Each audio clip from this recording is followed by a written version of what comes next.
नमस्कार. तू ही रे माझा मितवा या मालिकेच्या नवीन भागामध्ये आपल्याला असं पाहायला मिळतंय की आता वल्लरीने तर उदयकांतला फासावर लटकवलंय आणि त्यानंतर वल्लरी स्वतःशी बोलते, चला आता मी कायमस्वरूपी या सगळ्यातून मुक्त झाले. माझ्या विरोधात आता कोणताही पुरावा उरलेला नाहीये ज्यामुळे मला अजिबातच घाबरायची गरज असेल.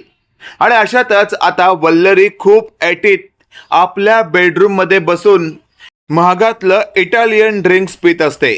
आणि त्याच वेळेला आता हळूहळू ते ड्रिंक्स पिता पिता तिला खूपच ते हेवी झालेलं असतं आणि तिला कळून चुकलेलं असतं की आता आपली झोपायची वेळ झाली आहे. आणि ती मस्तपैकी बेडवर आडवी होते. इकडे आपण पाहतोय ईश्वरी अर्णवला म्हणत असते, अर्णव सर तुम्हाला का विश्वास बसत नाहीये मी सांगते ते. अहो जरा तरी ऐकून घ्या. त्या वल्लरीला हलक्यात घेऊ नका. हे सगळं तिनेच घडवून आणलंय.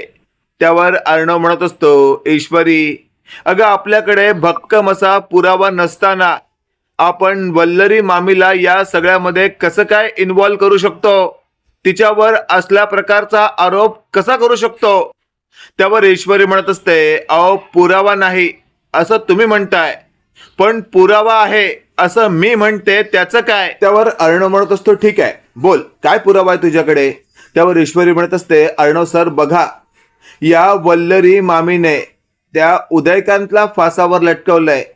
मी याच्यावर ठाम आहे, पण तुम्हाला पटत नाहीये ना? आपण तिच्याच तोंडातून सगळं काही बदलून घेऊ. त्यावर अर्णव म्हणत असतो, कसं कसं काय बदलून घ्यायचं? त्यावर ईश्वरीने सांकेतिक भाषेमध्ये अर्णवला स्टार्ट टू एंड सगळा काही प्लॅन समजावलेला असतो. आता हा प्लॅन ऐकल्यानंतर थेट ईश्वरीला अर्णव म्हणत असतो, ईश्वरी यात खूप मोठी रिस्क आहे. त्यावर ईश्वरी म्हणत असते, अर्णव सर रिस्क तर घ्यावीच लागेल. रिस्क नाही घेतली ना तर आपण या बाईला सपशेल असंच सोडतोय. तिने खून केलाय आणि आपण तिला अजिबातच शिक्षा देत नाहीये असं होईल. हे वाक्य ऐकल्यावर अर्णवला आता ईश्वरीचं म्हणणं पटलेलं असतं आणि अर्णव म्हणत असतो, बोल मग कुठून कशी सुरुवात करायची आहे? ईश्वरीने सगळं काही अर्णवला सांगितल्यावर अर्णवने आता त्याच्या काही माणसांच्या मदतीने एक तशाच प्रकारचा व्यक्ती तयार केलेला असतो जो उदयकांत दिसत असतो आणि त्याच्यासारखे सेम टू सेम कपडे घालून तशीच दाढी वगैरे सेट करून आता त्या व्यक्तीला same to same duplicate Udaykant बनवलेला असतं आणि तो भूत म्हणून आता वल्लरीच्या रूममध्ये सोडायचा. आणि त्यानंतर वल्लरीच्या रूममध्ये गेल्यावर तो वल्लरीला घाबरवणार. काय रे वल्लरी, मला मारलंस ना तू? आणि मला मारून इथे मस्तपैकी दारू ढोसून झोपलीस काय? आता तर तुझा अंत करायला आलोय मी. असं सगळं त्या माणसाने बोलल्यानंतर वल्लरीची चांगलीच झोप उडणार आणि वल्लरी घाबरणार आणि मग वल्लरी सगळं काही कबूल करणार. असा डाव ईश्वरीचा असतो. अर्णवला आता ईश्वरीचा डाव पटलेला असतो. लगेचच आता त्या माणसाला सेम टू सेम आता उदयकांत सारखं तयार करून तशाच प्रकारची ट्रेनिंग देण्यात आलेली असते. आणि त्यानंतर थेट आता वल्लरीच्या दारावर टकटक करण्यात आलेली असते. आधी तर वल्लरी हे सगळं इग्नोर करते, पण सतत टकटक झाल्यामुळे वल्लरी चिडते आणि म्हणत असते, कोण आहे रे, कोण आहे? एवढा रात्री कोण आलंय? आणि मला डिस्टर्ब करायचं नाही, वल्लरी आहे मी. असं तसं आता दारूच्या नशेत वल्लरी बोलत असते. आणि अशातच आता सारखी टकटक होत असल्यामुळे वल्लरीचा झालेला असतो नाईलाज आणि वल्लरी उठते आणि दार उघडते तर समोर कोणीच नसतं. वल्लरी इकडे तिकडे पाहते आणि बोलू लागते, अरे काय चाललंय हे सगळं? कोण माझ्याशी मस्करी करतंय? आणि अशातच आता वल्लरी पुन्हा दार लावते आणि बेडवर झोपायला जात असते. त्याच वेळेला बाहेरून पुन्हा टकटक होते. आता मात्र वल्लरीचं डोकं सटकतं. वल्लरी लगेचच दार उघडते, बाहेर कोणच नाही. पुन्हा वल्लरी टेन्शनमध्ये. आणि अशातच आता वल्लरी दार लावते आणि दाराजवळच आतमध्ये उभी राहते जेणेकरून जे कोणी टकटक करेल आणि वल्लरी लगेचच दार उघडेल तेवढ्यात आपण पाहतोय दारावर पुन्हा टकटक झालेली असते आणि तेवढ्यात वल्लरी सटकन दार उघडते आणि समोर उभा असलेला उदयकांत पाहून वल्लरी एकदमच हादरते.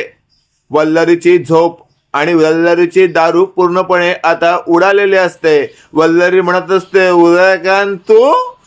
त्यावर उदयकांत आता थेट वल्लरी समोर चालत असतो आणि तेवढ्यात वल्लरी घाबरते. आता वल्लरीच्याच बेडरूम मध्ये वल्लरीला ढकलत उदयकांतने आतून दार लावून घेतलेलं असतं, म्हणजेच डुप्लिकेट उदयकांत. आतमध्ये सगळे कॅमेरे सेट करण्यात आलेले असतात आधीपासूनच. वल्लरी म्हणत असते, उदयकांत, उदयकांत तू जिवंत कसं काय असू शकतोस? त्यावर उदयकांत वेगळ्याच आवाजात बोलत असतो, का जिवंत असू शकत नाही मी? तुला काय वाटलं तू मला फासावर लटकवशील आणि त्यानंतर मी थेट ढगात निघून जाईन का? अगं ढगात तर मी जाणारच आहे, पण आधी तुला मारल्याशिवाय नाही. आधी तुला मारणार, मी माझ्या खुनाचा बदला घेणार आणि जोपर्यंत मी तुला ठार मारत नाही तोपर्यंत माझ्या आत्म्याला शांती कशी मिळणार? असं जेव्हा फायनली हा डुप्लिकेट उदयकांत म्हणत असतो त्याच वेळेला वल्लरी म्हणत असते, उदयकांत माफ कर मला, माझ्याकडून चूक झाली. मी तुझ्याकडे हात जोडते, पदर पसरते, मला या सगळ्यातून सोड उदयकांत. त्या दिवशी त्या रात्री जे काही झालं ते माझ्याकडून चुकून झालं, मला तुला मारायचं नव्हतं. त्यावर हा डुप्लिकेट उदयकांत म्हणत असतो, अगं तुला मला मारायचं नव्हतं हे तू आता बोलणारच, कारण आता तू पूर्णपणे घाबरलेली आहेस आणि तू तुझ्या जीवाची भीक मागतेस. पण त्यावेळेला मी माझ्या जीवाची भीक मागत होतो, पण त्यावेळेला तू मला भीक दिली नाहीस, तर तू मला मृत्यूदंड दिलास आणि आज त्याचाच बदला घेण्यासाठी मी इथं आलो आहे. आता तर तुला कायमस्वरूपी संपवल्याशिवाय मी काय इथून जात नसतो. असं म्हणत आता एक एक पावलं हा उदयकांत वल्लरीच्या जवळ जात असतो. वल्लरी मागे मागे, उदयकांत पुढे पुढे. असंच हे दृश्य सुरू असतं. बाहेरून अर्णव, ईश्वरी आपल्या मोबाईलमध्ये नेमकं आतमध्ये काय चाललंय हे सगळं लाईव्ह पाहत असतात. आणि अशातच आता अर्णव म्हणत असतो, मिस इंदौर, खरंच मानलं तुला, तू जे काही बोललीस ते अगदी बरोबर आहे. याच नालायक बाईने उदयकांतला मारलं. त्यावर ईश्वरी म्हणत असते, अर्णव सर, याच बाईने तुमच्या बाबांना देखील संपवलंय. याच बाईने तुमच्या बाबांसकट माझ्या आईचा देखील अपमान करत तिला अपमानास्पद जीवन जगायला भाग पडलं होतं. खरं तर या बाईला कठोरातील कठोर शिक्षा करूनही माझं मन भागणार नाही. त्यावर अर्णव म्हणत असतो, मिस इंदौर, त्यापेक्षा आपण हिला पोलिसात न देता आपल्याच पद्धतीने शिक्षा दिली तर? त्यावर ईश्वरी म्हणत असते, नाही अर्णव सर, आपण हिला आपल्या पद्धतीने नाही तर कायद्यानेच शिक्षा द्यायची, कारण कायदा हा व्यवस्थितच राहिला पाहिजे. आणि अशातच आता इकडे वल्लरी या उदयकांत समोर हात जोडून उभी असते. उदयकांत, उदयकांत मला माफ कर, प्लीज मला मारू नको. त्यावर उदयकांत म्हणत असतो, अरे वल्लरी, मी तुला जोपर्यंत कायमस्वरूपी संपवत नाही मला बरं नाही वाटणार. आणि अशातच एक एक पावलं पुढे टाकत उदयकांत आता वल्लरी जवळ जात असतो. आणि त्याच वेळेला आता वल्लरीच्या मागची जागा संपलेली असते आणि वल्लरी मागे भिंतीला टेकलेली असते. उदयकांत म्हणत असतो, बोल बोल, आता कुठे पळणार आहेस तू? पळ ना, मगातपासून मागे मागे मागे चालली होतीस, आता तर मागची जागा संपली ना. आता तुला इथे एकच फाईट मारून तुझी खोपडी 2 तुकड्यात विभागणी करून टाकतो. हे सगळं ऐकल्यावर आता वल्लरी स्वतःच्या खोपडीला जपण्यासाठी डोक्यावर हात ठेवत म्हणत असते, माफ कर मला, माफ कर, मी चुकले, यापुढे मी पुन्हा असंच कधी काही करणार नाही. त्यावर उदयकांत डुप्लिकेट असतो, तो म्हणत असतो, अगं असं तू पुन्हा काहीच करू शकत नाही, कारण ऑलरेडी तू मला मारलंयस ना. त्यावर वल्लरी म्हणत असते, हो मी तुला मारलं, ही माझी झाली चूक, पण या चुकीची काहीतरी छोटी शिक्षा असू शकते ना. त्यावर लगेचच आता मागून ईश्वरी म्हणत असते, काय झालंय मामी, तुम्ही नेमकं कोणाशी बोलताय? आता बाहेरून आलेला आवाज हा ईश्वरीचा आहे आणि आतमध्ये मी कोणाशी बोलते हे जर ईश्वरीला कळलं तर ईश्वरी पोलिसांना बोलवेल आणि पोलीस आले आणि त्यानंतर मी इथे काहीतरी बडबडते, जर हे या ईश्वरीने रेकॉर्ड केलं तर माझी वाट लागेल. म्हणून आता ईश्वरीला वल्लरी म्हणत असते, काय नाही ग ईश्वरी, ईश्वरी काय नाही, तुझा झोप जा. अशातच आता उदयकांत म्हणत असतो, अगं तिला का झोपायला सांगतेस तू, आता तुझं खरं सत्य सगळ्यांसमोर उघड होणार आहे, येऊ दे तिला आत. असं म्हणत आता उदयकांतने बाहेर असलेल्या ईश्वरीला आवाज दिलेला असतो, ईश्वरी बाळा ये आतमध्ये.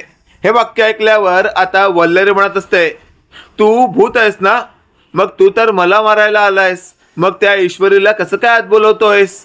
त्यावर लगेचच आपण पाहतोय आता हा जो उदयकांत म्हणत असतो की मी सगळं जे काही करतोय हे ईश्वरीच्या सांगण्यावरून करतोय.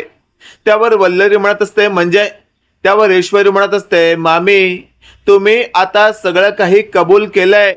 हे वाक्य ऐकल्यावर ईश्वरीला आता वल्लरी म्हणत असते, काय काय कबूल केलंय मी.